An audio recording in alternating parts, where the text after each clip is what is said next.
Hello दोस्तों, क्या आप जानते हैं आरबीआई की स्थापना कब हुई या किस एक्ट के तहत हुई, या फिर भारतीयों को मतदान करने का अधिकार कब और कैसे मिला, या फिर कौन सा एक्ट भारत के विभाजन का कारण बना? अगर नहीं तो आज के इस वीडियो के अंत तक देखने के बाद आपको आपके सभी सवालों के जवाब मिल जाएंगे। यह वीडियो उन सभी एस्पिरेंट्स के लिए है जो यूपीएससी, पीसीएस या फिर सीजीएल या फिर ऐसे ही किसी भी कॉम्पिटिटिव एग्जाम की तैयारी कर रहे हैं। यदि आपको इसकी पीडीएफ चाहिए तो आप हमारे टेलीग्राम चैनल से जुड़ सकते हैं, जहां पर हम सभी पीडीएफ डाल देते हैं। और अगर आप हमारे इंस्टाग्राम से जुड़ना चाहते हैं तो ये हमारे इंस्टाग्राम हैंडल का नाम है। बाकी इसकी लिंक मैं डिस्क्रिप्शन और कमेंट बॉक्स में डाल दूंगा, वहां से जाके आप चेक कर सकते हैं।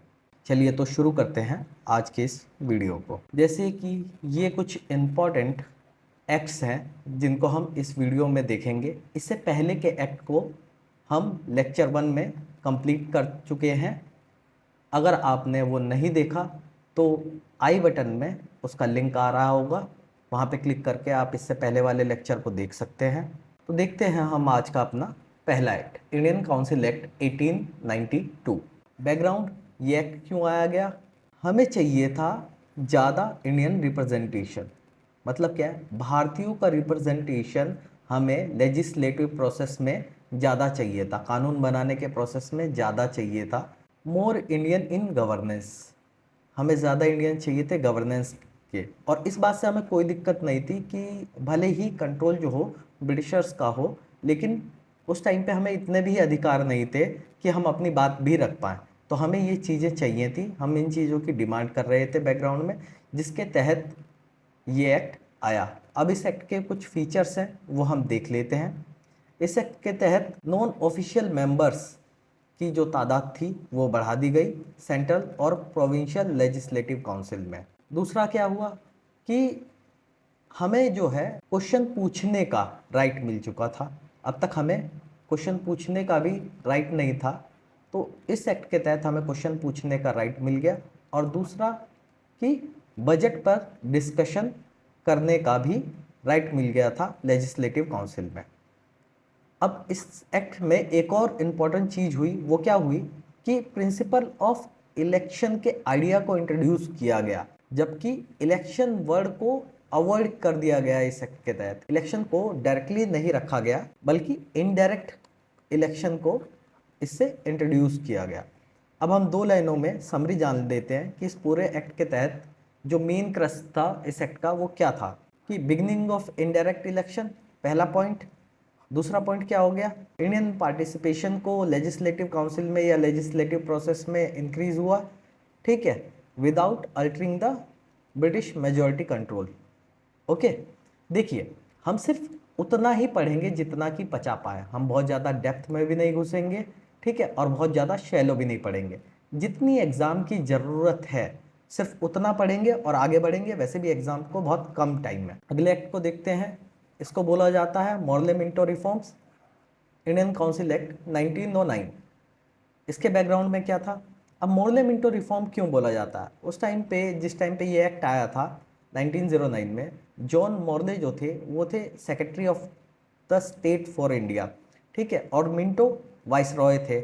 इसलिए इसको, इस एक्ट को मोर्ले मिंटो रिफॉर्म्स कह दिया जाता है, ठीक है। अब इसमें भी क्या था कि demand for greater participation in governance, INC और भी जो हमारे क्रांतिकारी थे, ठीक है, वो इंडिपेंडेंस मांग रहे थे कि हमें चाहिए इंडिपेंडेंस या फिर डोमिनियन का दर्जा, ठीक है। बेसिकली क्या था कि ब्रिटिशर्स से आज़ादी चाहिए थी, उसके तहत नेशनलिस्ट मूवमेंट हो रहे थे, ठीक है। तो इन्होंने इसका हल क्या निकाला कि इनको रिप्रेजेंटेशन दे देते हैं, रिप्रेजेंटेशन को थोड़ा और बढ़ा देते हैं जिससे कि ये चीज़ें थोड़ी दब जाएं। तो आइए देखते हैं इसके फीचर्स क्या थे। अब इंडियन को जो था कि ठीक है, वो एग्जीक्यूटिव काउंसिल में भी एसोसिएशन दे दिया गया, ठीक है। किसकी एग्जीक्यूटिव काउंसिल? वाइसरॉय और गवर्नर। और ये क्या हुआ, ये फर्स्ट टाइम ऐसा हुआ कि जब इंडियन को एसोसिएशन दिया गया। जो सत्येंद्र प्रसाद सिन्हा थे आपके, वो पहले ऐसे इंडियन बने जिन्होंने वाइसरॉय की एग्जीक्यूटिव काउंसिल को एज ए लॉ मेंबर जो है वो ज्वाइन किया। अब लेजिस्लेटिव काउंसिल का जो साइज था, जो भी सेंट्रल और प्रोविंशियल लेवल की थी, उनका साइज भी इंक्रीज कर दिया गया इस एक्ट के तहत। और क्या हुआ कि बजट को डिस्कस करने का और सप्लीमेंट्री क्वेश्चन पूछने का राइट हमें दे दिया गया।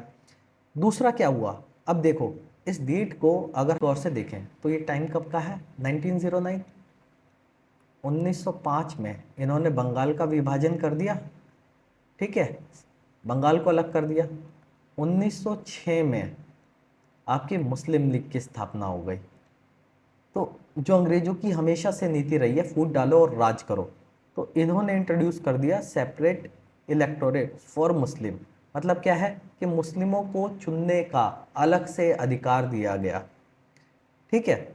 इसलिए लॉर्ड जो मिंटो थे उनको फादर ऑफ कम्युनल इलेक्टोरेट कहा गया। मतलब क्या है कि इलेक्शन किस बेसिस पे, कास्ट के बेसिस पे, धर्म के बेसिस पे, ठीक है, धर्म के बेसिस पे इन्होंने इलेक्शन इंट्रोड्यूस किए, ठीक है। इसलिए लॉर्ड मिंटो को क्या कहा गया, फादर ऑफ कम्युनल इलेक्टोरेट। अब आगे बढ़ते हैं, देखते हैं समरी 2 लाइन में क्या इस एक्ट से हमें जानने को मिला। अब क्या था, इंडियन पार्टिसिपेशन एग्जीक्यूटिव काउंसिल में बढ़ गया हमारा, लेजिस्लेटिव प्रोसेस में बढ़ गया, और दूसरा क्या हुआ कि यहाँ से कम्युनल रिप्रेजेंटेशन की शुरुआत हो गई, जो कि आगे चलते चलते बढ़ती जाएगी। अगला एक्ट जो है वो है गवर्नमेंट ऑफ इंडिया एक्ट 1990। इसको बोलते हैं Montagu Chelmsford reforms. Edwin Montagu उस टाइम पे सेक्रेटरी ऑफ स्टेट थे और लॉर्ड चेम्सफोर्ड आपके वाइसरॉय ऑफ इंडिया थे।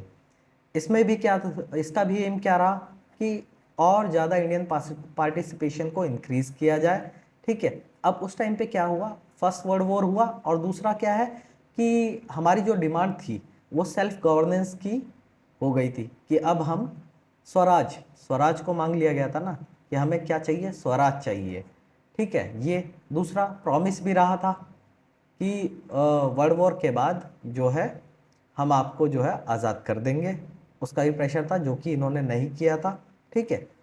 उसके लिए, उसको दबाने के लिए ये एक्ट आया। अब इस एक्ट को देखते हैं कि इसमें क्या था। अब इसमें क्या था कि direct election first time introduce किया गया, ठीक है। अभी तक क्या था, इनडायरेक्ट इलेक्शन था। अब इसमें क्या कर दिया गया कि डायरेक्ट इलेक्शन को इंट्रोड्यूस कर दिया गया। ये बात और है कि उस इलेक्शन के क्राइटेरिया बहुत ही वियर्ड से थे, जैसे आज है वैसे नहीं थे। जैसे कि एक स्पेसिफिक उम्र से बड़ा व्यक्ति ही वोट दे पाएगा, जो गवर्नमेंट को जितना ज़्यादा से ज़्यादा एक क्राइटेरिया रख दिया गया, टैक्स देगा वही दे पाएगा, ठीक है। या फिर आप जो है गवर्नमेंट में किसी ऊंचे पद पे हैं तो दे पाएंगे, ठीक है। तो इस तरीके के वियर्ड जो क्राइटेरिया थे वो इलेक्शन के रख दिए गए थे, ठीक है। अब क्या हुआ कि जो कम्युनल रिप्रेजेंटेशन आपका पिछले एक्ट में था, ठीक है, उसको और ज़्यादा बढ़ा दिया गया। सेपरेट इलेक्टोरेट अभी तक किसको, सिर्फ मुस्लिम्स को दिया जा रहा था, अब सिक्स इंडियन क्रिश्चियन, यूरोपियन और एंग्लो इंडियन को भी दे दिया गया। और बाई कैमरलिज्म की व्यवस्था जो है वो स्थापित की गई सेंट्रल लेवल पे, ठीक है। और क्या बनाया गया, काउंसिल ऑफ स्टेट और legislative assembly. Separate central and provincial subject, जो अलग अलग सब्जेक्ट थे नियम और कानून बनाने के, ठीक है, वो अलग अलग किया गया। और इससे क्या स्थापना हुई, इससे ग्राउंड वर्क तैयार हुआ किसका, फेडरल गवर्नेंस का, ठीक है। डायरकी आपकी प्रोविंसेस में भी लागू कर दी गई, ठीक है। और क्या, प्रोविंशियल सब्जेक्ट को 2 भागों में जो है वो डिवाइड कर दिया गया, एक ट्रांसफर्ड और एक रिजर्व, जिसपे वो खुद लॉ बना सकते हैं, ट्रांसफर्ड जिसपे जो है ब्रिटिशर्स लॉ बनाएंगे।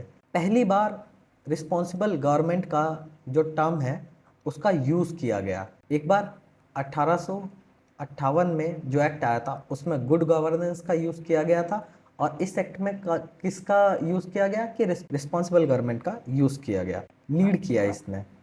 दैट मीन्स इस एक्ट ने नींव रखी साइमन कमीशन की। 2 लाइन में समझते हैं इस एक्ट में क्या क्या हुआ। एक तो डायरेक्ट इलेक्शन इंक्लूड हुए, बाइकैमरलिज्म आया, डायरकी की व्यवस्था स्थापित हुई, ठीक है। और more structure representative form of governance की जो है वो स्थापना हुई। आगे बढ़ते हैं, गवर्नमेंट ऑफ इंडिया एक्ट 1935 को हम देखते हैं कि इसमें क्या रहा, ठीक है। रिकमेंडेशन किसकी हुई, Simon commission and round table conferences, ठीक है। ये क्या हुआ कि साइमन कमीशन आ गया था कब, 1927 में, और आपकी 4 राउंड टेबल कॉन्फ्रेंसेस जो हैं वो स्टार्ट हुई थी, ठीक है। अब वो जो हुई उसके रिजल्ट में क्या आया आपका ये एक्ट, ठीक है। अब इसने एम किया क्या, ग्रेटर डिग्री ऑफ ऑटोनॉमी। अब तक क्या है कि हमें रिप्रेजेंटेशन चाहिए था, वो बढ़ाते जाओ, लेकिन कंट्रोल किसका था, ब्रिटिशर्स का था। लेकिन अब हमें क्या चाहिए, अब हमें ऑटोनॉमी चाहिए, मतलब हम जो चाहें वो कर पाएँ, क्योंकि कंट्री जो है वो हमारी है, ठीक है। इस चीज़ की बात हो रही थी, फाउंडेशन फॉर फेडरल स्ट्रक्चर। अब इसके फीचर्स क्या थे, स्थापना हुई किसकी, ऑल इंडिया फेडरेशन की, जिसमें क्या क्या था, provinces and princely state as a unit, ठीक है। लेकिन ये क्या हुआ कि कभी जो है पूरी तरीके से लागू नहीं हो पाया, ठीक है। डायरार्की सेंटर में लागू हो गई, लेकिन प्रोविंसेस में हटा दी गई। रिजर्व बैंक ऑफ इंडिया की स्थापना करी गई। इसी एक्ट के तहत जो है हमारा जो आरबीआई है आज का वो बना। अब क्या हुआ कि जो कम्युनल रिप्रेजेंटेशन पहले मुस्लिम में, फिर अलग धर्मों में आया, ठीक है, सिख में, क्रिश्चियन में, एंग्लो इंडियंस में। अब क्या हुआ, अब इसको और बढ़ा के कास्ट तक ले गए। शेड्यूल कास्ट, वेमेन और लेबरर्स को के लिए भी सेपरेट इलेक्टोरेट का प्रावधान कर दिया गया। फेडरल कोर्ट की स्थापना हुई हमारी 1937 में इसी एक्ट के तहत, ठीक है, जो कि सॉल्व करता था प्रोविंसेस और सेंट्रल गवर्नमेंट के बीच के डिस्प्यूट को। बाईकैमरलिज्म में 6 आउट ऑफ 11 प्रोविंसेस को जो है वो आपका शामिल कर लिया गया।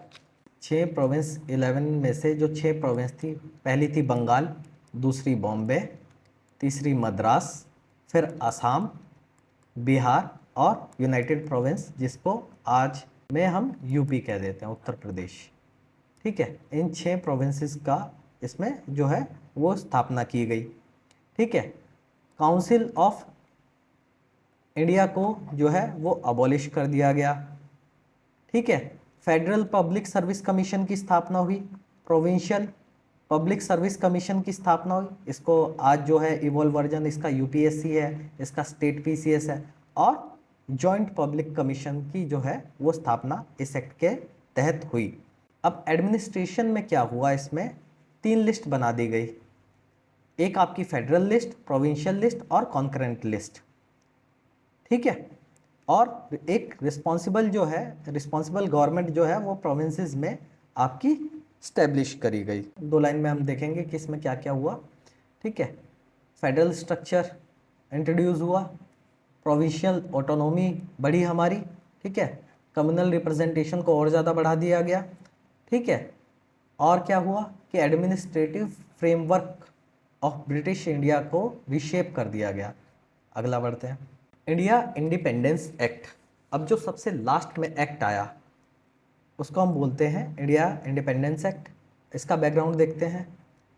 वर्ल्ड वॉर सेकंड जो है, जो अगला प्रॉमिस हमें ब्रिटिशर्स ने किया था कि आप हमारा साथ दे दीजिए वर्ल्ड वॉर सेकंड में, ठीक है, और उसके बाद जो है हम आपको डोमिनियन का दर्जा देंगे। लेकिन हम लोग जो हैं वो इस पर एग्री नहीं थे, ठीक है। तो हमें चाहिए थी पूर्ण आज़ादी, कंप्लीट इंडिपेंडेंस चाहिए थी, ठीक है। तो एक ये रीज़न रहा।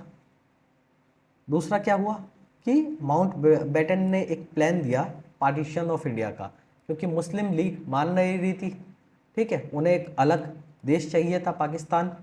तो माउंट बेटन प्लान के तहत, ठीक है, प्रपोज हुआ कि इंडिया का जो है वो अब पार्टीशन होगा। उसका ही रिजल्ट निकला इंडिपेंडेंस एक्ट 1947। देखते हैं। अब इस एक्ट के तहत डिक्लेयर कर दिया गया इंडिया को इंडिपेंडेंट ऑफ और क्या sovereign nation as of August 1947। अब अबॉलिश कर दिया गया, जो वायसराय का ऑफिस था उसे अबॉलिश कर दिया गया और उसकी जगह स्टैब्लिश किया गया गवर्नर जनरल का ऑफिस। गवर्नर जनरल का जो ऑफिस था वो इंडिया और पाकिस्तान दोनों के लिए जो है वो बनाया गया, ठीक है। अब क्या था, जो ब्रिटिश मोनार्क था, जो ब्रिटिश क्राउन था, उसका जो टाइटल था वो अपने आगे लगाता था, ठीक, या लगाती थी एम्परर ऑफ इंडिया। उस टाइटल को ड्रॉप कर दिया गया। क्यों, अगर हम अभी सॉवरन होने जा रहे हैं तो हम किसी राजा के अंडर में तो है नहीं। सॉवरन क्या है, संप्रभु ना, हम अपने जो प्रभु हैं, जो हमारी अपनी सत्ता है वो हम हैं, ठीक है। हमारे ऊपर किसी राजा का शासन नहीं होगा। तो एम्परर ऑफ इंडिया का टाइटल जो है ब्रिटिश क्राउन को ड्रॉप करना पड़ा। हमें मिली, क्या मिली, लेजिस्लेटिव सॉवरेनिटी, मतलब क्या है कि लॉ बनाने की आज़ादी मिली। इंडियन कॉन्स्टिट्यूशन असेंबली जो है वो स्थापित की गई लॉ बनाने के लिए, कॉन्स्टिट्यूशन बनाने के लिए। तो कॉन्स्टिट्यूशन बनाने का अधिकार एक तरीके से हमें इस एक्ट के तहत मिला। ठीक है। दूसरा क्या हुआ, partition of India to independent dominion, India and Pakistan. ठीक है। एक और जो चीज़ हुई वो ये हुई कि जो सेक्रेटरी ऑफ स्टेट का जो ऑफिस अब तक चलता आ रहा था उसको भी अबॉलिश कर दिया गया। जो प्रिंसली स्टेट थे उनको ये राइट दिया गया कि या तो आप इंडिया में मिल जाओ, ठीक है, या फिर आप किस में मिल जाओ, पाकिस्तान में मिल जाओ, ठीक है, नहीं तो आपके पास पूरी चॉइस है इंडिपेंडेंट रहने की, आप किसी में भी मत मिलो, आप जो है इंडिपेंडेंट रहो। समरी में देख लेते हैं 2 लाइन में कि क्या था। India and Pakistan sovereign nation, 2 sovereign nation होंगे, और क्या है, ब्रिटिश कॉलोनियल रूल का जो हुआ वो इस सब कॉन्टिनेंट में क्या हो गया, एंड हो गया। आज के लिए इतना ही। अगर आपको ये लेक्चर थोड़ा सा भी फ्रूटफुल लगता है तो आप इसे शेयर कीजिए अपने दोस्तों में, और ऐसे ही कंटेंट को पाने के लिए आप मेरे चैनल को सब्सक्राइब कर सकते हैं। धन्यवाद।